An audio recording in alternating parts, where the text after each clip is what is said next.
ఊళ్ళో తిరిగే మీకే తెలియకపోతే నాకెట్లా తెలుస్తుందిరా? ఏం స్పీకింగ్ రా, చెప్పరాదురా.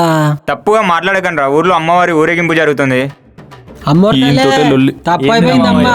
పెద్ద సూపర్ మార్కెట్ అటు చూడమ్మా. నువ్వే పెట్టుకోరా నా డబ్బా పక్కన సూపర్ మార్కెట్.